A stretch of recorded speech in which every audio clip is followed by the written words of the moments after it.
സങ്കീർത്തനം 145. എൻ്റെ ദൈവമായ രാജാവേ, ഞാൻ നിന്നെ പുകഴ്ത്തും, ഞാൻ നിന്റെ നാമത്തെ എന്നേക്കും വാഴ്ത്തും. നാൾത്തോറും ഞാൻ നിന്നെ വാഴ്ത്തും, ഞാൻ നിന്റെ നാമത്തെ എന്നേക്കും സ്തുതിക്കും. യഹോവ വലിയവനും അത്യുന്നതനുമാകുന്നു, അവൻ്റെ മഹിമ അഗോചരമത്രേ. തലമുറ തലമുറയോട് നിന്റെ ക്രിയകളെ പുകഴ്ത്തി നിന്റെ വീരപ്രവൃത്തികളെ പ്രസ്താവിക്കും. നിന്റെ പ്രതാപത്തിന്റെ തേജസ്സുള്ള മഹത്വത്തെയും നിന്റെ അത്ഭുത കാര്യങ്ങളെയും ഞാൻ ധ്യാനിക്കും. മനുഷ്യൻ നിന്റെ ഭയങ്കര പ്രവൃത്തികളുടെ ബലം പ്രസ്താവിക്കും, ഞാൻ നിന്റെ മഹിമയെ വർണ്ണിക്കും.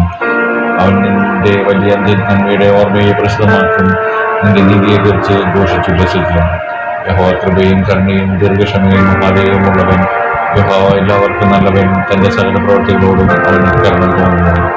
യഹോവേ, നിന്റെ സകല പ്രവൃത്തികളും നിന്റെ സ്തോത്രം ചെയ്യും, നിന്റെ ഭക്തന്മാർ നിന്നെ വാഴ്ത്തും. മനുഷ്യപുത്രന്മാരോട് അവന്റെ വീരപ്രവൃത്തികളും അവന്റെ രാജ്യത്വത്തിൽ തേജസ്സുള്ള മഹത്വവും പ്രസ്താവിക്കേണ്ടതിന് അവർ നിന്റെ രാജ്യത്വത്തിന്റെ മഹത്വം പ്രസിദ്ധമാക്കി നിന്റെ ശക്തിയെക്കുറിച്ച് സംസാരിക്കുന്നു. നിന്റെ രാജ്യത്തിൽ നിത്യരാജ്യത്വമാകുന്നു, നിന്റെ ആധിപത്യം തലമുറ തലമുറയായിരിക്കുന്നു. വീഴുന്നവരെയൊക്കെയും യഹോവ താങ്ങുന്നു, പിന്നിരിക്കുന്നവരെയൊക്കെയും അവൻ വർദ്ധിക്കുന്നു. എല്ലാവരുടെയും കണ്ണു നിന്നെ നോക്കി കാത്തിരിക്കുന്നു, നീ തത്സമയത്ത് അവർക്ക് ഭക്ഷണം കൊടുക്കുന്നു. നീ തൃക്കൈ തുറന്ന് ജീവനുള്ളതൊക്കെയും പ്രസാദം കൊണ്ട് തൃപ്തി വരുത്തുന്നു. യഹോവ തന്റെ സകല വഴികളും നീതിമാനും തന്റെ സകല പ്രവൃത്തികളുടെ ദയാലുവുമാകുന്നു. യഹോവ തന്നെ വിളിച്ചപേക്ഷിക്കുന്ന ഏവർക്കും സത്യമായി തന്നെ വിളിച്ചപേക്ഷിക്കുന്ന ഏവർക്കും സമീപസ്ഥനാകുന്നു. തന്റെ ഭക്തന്മാരുടെ ആഗ്രഹവും അവൻ സാധിപ്പിക്കും. അവരെ നിങ്ങളുടെ കേട്ടു അവരെ രക്ഷിക്കും.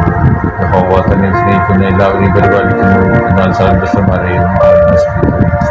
എന്റെ വായി യഹോവയുടെ സ്തുതിയെ പ്രസ്താവിക്കും, സകല ജഡവും അവന്റെ വിശുദ്ധനാമത്തെ എന്നേക്കും വാഴ്ത്തട്ടെ.